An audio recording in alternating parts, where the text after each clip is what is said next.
prisoner who disappeared every night. The Florida State Prison sat far away from the city. It was built beside old swamp land where frogs screamed at night and thick fog covered the roads every morning. Most people hated driving near the prison after dark. The place looked dead. Tall fences wrapped around the prison like giant metal snakes. Cameras watched every corner. Guards carried flashlights and rifles. Huge lights stayed on all night, so nobody could hide. At least, that was what everyone believed. Inside cell block D, prisoner number 44821 sat quietly on the edge of his bed. His name was Marcus Reed, 42 years old, brown eyes, short black hair, calm voice, the kind of man nobody remembered after walking past him. Marcus had been in prison for 7 years for armed robbery and assault. Guards called him the quiet ghost because he almost never caused trouble. No fighting, no yelling, no gang problems. He read books all day and cleaned the prison library at night. The guards trusted him. That was their first mistake. Every night at exactly 8:30 p.m., the prison guards counted every inmate before lockdown. Every inmate stood beside their beds while guards checked names. Reed. Here. Always calm. Always normal. Always perfect. Then the cell doors slammed shut. After that, the prison became silent. But something impossible was happening inside cell 214. Every single night, Marcus Reed vanished. And nobody knew. Rain smashed against the prison windows one Thursday night as Officer Daniel Brooks walked through cell block D carrying coffee in one hand. Daniel was 26 years old and had only worked at the prison for 8 months. He still believed rules mattered. Most older guards laughed at him. "You'll stop caring after a few years," they always said. But Daniel paid attention, and that was dangerous. He stopped outside Marcus Reed's cell and looked through the small glass window. Marcus was lying in bed, reading a book. Same as always. Daniel kept walking. But 10 minutes later, something strange happened. The library light turned on. Daniel frowned. The prison library should have been empty after lockdown. He slowly walked downstairs. The long hallway felt colder than usual. The light inside the library flickered softly. Daniel reached for his radio. "Control, this is Brooks. I think somebody's inside the library." Static answered him. Then a voice, probably maintenance. Daniel looked unsure. At this hour? No answer came back. The young officer stepped closer. The library door was slightly open. Creak. He pushed it slowly. Rows of dusty books stood quietly under yellow lights. Nobody there. Daniel exhaled. "See? You're imagining things," he whispered to himself. Then he heard it. Clunk. A metal sound. Somewhere behind the shelves. Daniel froze. He pulled out his flashlight and moved deeper into the library. "Hello?" No answer. Only silence. Then another sound. Clank. This time louder. Daniel rushed behind the final bookshelf. Nothing, but something caught his eye near the floor. A scrape mark. Fresh, like heavy metal, had been dragged across concrete. Daniel knelt down. His flashlight revealed tiny scratches leading beneath the bookshelf. His heartbeat sped up. What the hell? He grabbed the shelf carefully and pulled. It moved. The entire bookshelf slid sideways. Behind it was a dark hole in the wall. Daniel stared in shock. Hidden behind the bookshelf was a narrow tunnel, just big enough for one man to crawl through. Cold air blew from inside. Daniel's hand shook as he lifted his radio again. "Control, I found something." A voice suddenly echoed behind him. "You shouldn't be here." Daniel spun around. Marcus Reed stood at the library entrance, wet from rain, breathing hard, wearing dark clothes instead of prison orange. The young guard's face turned pale. "How did you get out of your cell?" Marcus slowly smiled. Not angry, not nervous, just calm, like he had expected this moment. "You asked too many questions, Officer Brooks." Daniel reached toward his holster. Marcus moved fast, too fast. He grabbed a metal chair and smashed it into Daniel's arm. Crack! The radio flew across the floor. Daniel screamed in pain. Marcus tackled him into the bookshelf. Books crashed everywhere. Daniel tried fighting back, but Marcus punched him hard across the face. Blood filled Daniel's mouth. Marcus grabbed his throat and whispered something terrifying. "You were not supposed to see this." Then Marcus slammed Daniel's head against the floor. Darkness. 2 hours later, Officer Daniel Brooks woke up inside the prison medical room. Bright lights burned his eyes. A nurse noticed him moving. "He's awake." Several guards rushed inside. Warden Ellis entered last. Big stomach, gray mustache, always angry. "What happened?" the warden demanded. Daniel sat up slowly. The tunnel, the room became silent. Warden Ellis narrowed his eyes. "What tunnel?" "In the library, behind the bookshelf." The warden looked annoyed instead of shocked. "That's impossible." Daniel stared at him. "I saw it. Marcus Reed attacked me." Another guard frowned. "Reed never left the cell." Daniel blinked. "What?" "He was in lockdown all night." "No," Daniel whispered. "No, I saw him." Warden Ellis folded his arms. "You hit your head pretty hard." Daniel became angry. "You think I imagined it?" The warden leaned closer. "Listen carefully, officer. This prison already has enough problems. We are not starting ghost stories about disappearing inmates." Daniel felt cold fear crawl up his spine. "They checked his cell?" "Yes." "And?" "He was sleeping." Daniel's mouth slowly opened. That was impossible. Unless Marcus returned before anyone checked. The young officer suddenly realized something horrible. Marcus Reed had been doing this for a long time, maybe years, and nobody noticed. The next morning, Daniel returned to the library alone. The bookshelf was back in place. No tunnel, no scrape marks, nothing. Daniel shoved the shelf aside again. Solid concrete wall.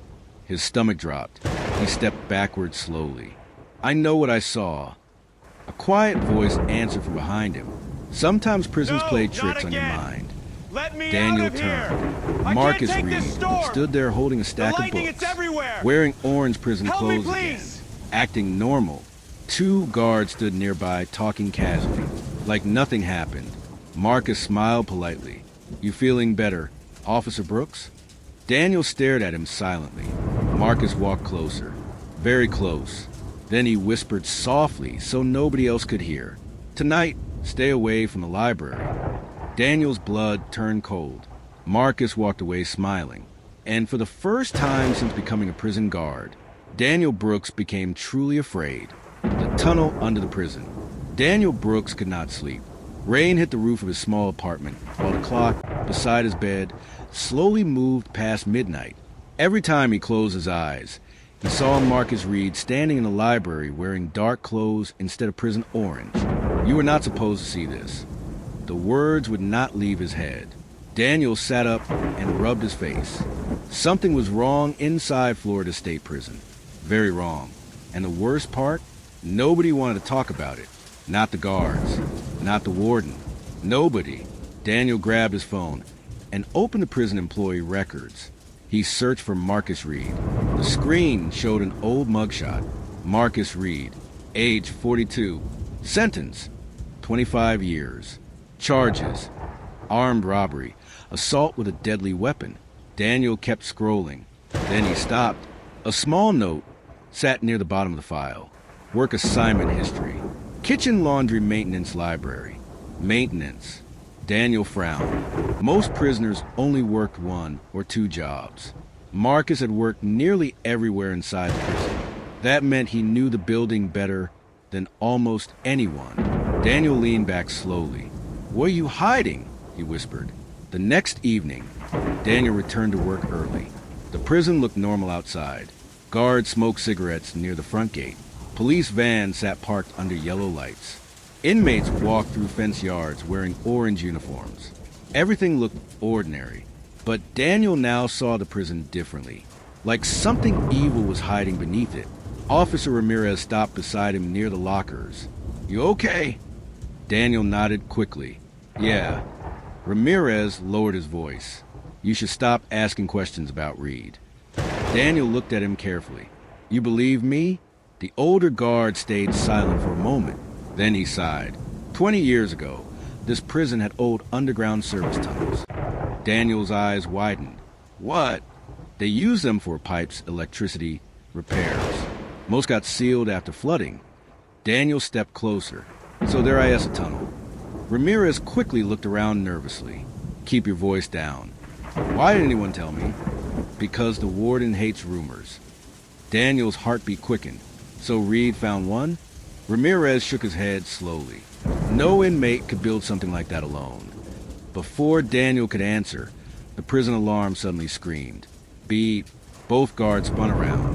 A voice blasted through speakers. Emergency lockdown. All officers report immediately. Daniel and Ramirez ran towards cell block D. Prisoners shouted behind locked doors, while guards rushed through hallways. Something terrible had happened. When Daniel reached the control room, Warden Ellis looked furious. What's going on? Daniel asked. A guard answered first. Inmate missing. Daniel froze. Who? The guard swallowed hard. Marcus Reed. The room became silent. Daniel slowly looked toward the warden. Ellis looked pale, not angry anymore, scared. Inside cell 214, guards searched everywhere. Blanket tossed aside. Toilet checked. Bed flipped over. Nothing. Marcus Reed was gone. Daniel examined the floor carefully. Then he noticed it. Tiny drops of muddy water leading beneath the bed. Flashlight, he ordered. Another officer handed him one. Daniel knelt and pointed the light downward. His stomach dropped. Under the bed was a square metal opening, hidden beneath loose concrete. One of the guards cursed loudly. No way. Daniel pulled the cover open. Cold air rushed upward from darkness below. A tunnel. Real. Officer Ramirez looked sick. He's using the old maintenance system. Warden Ellis grabbed his radio immediately. Seal every exit now. But deep down, everyone already knew. It was too late. The tunnel smelled like mold and dirty water.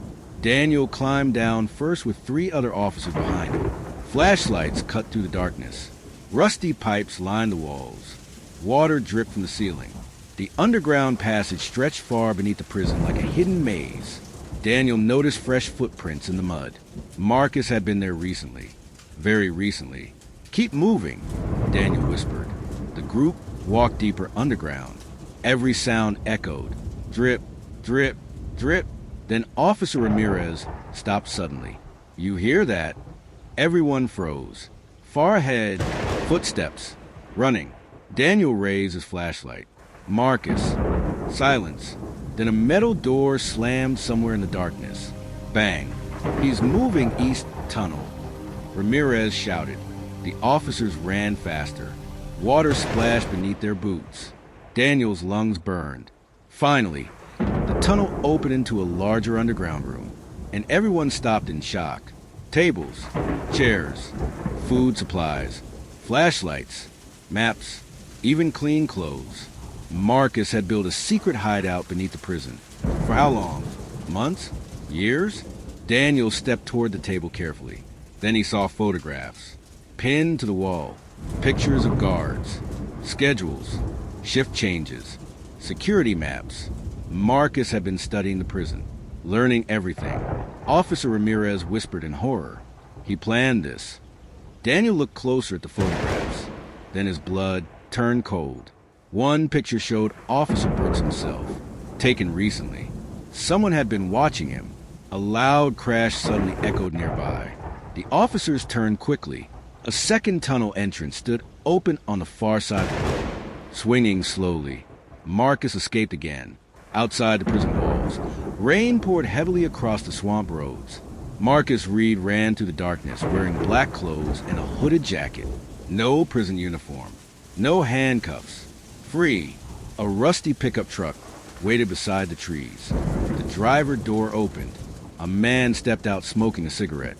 Tall, bearded, tattoo on his neck. You're late, the man growled. Marcus climbed inside calmly. We have a problem. The man handed him a phone. The buyer's waiting. Marcus looked back toward the prison in the distance. Blue police lights flashed everywhere. Then Marcus smiled slightly. They still think I'm trying to escape. The truck driver frowned. Aren't you? Marcus leaned back quietly. No. The truck disappeared into the storm. Back underground, Daniel found something else hidden beneath the maps. A small notebook. Old. Wet. He opened it carefully. Inside were dates, names, locations. Some entries were crossed out in red ink. Others had strange symbols beside them. Officer Ramirez looked confused. What is this? Daniel's face slowly turned pale as he read the first page. These aren't escape plans. The room became silent. Daniel looked up slowly. These are delivery schedules. Delivery for what? Daniel turned another page and suddenly understood everything. Marcus Reed was not escaping prison to run away. He was leaving every night to commit crimes.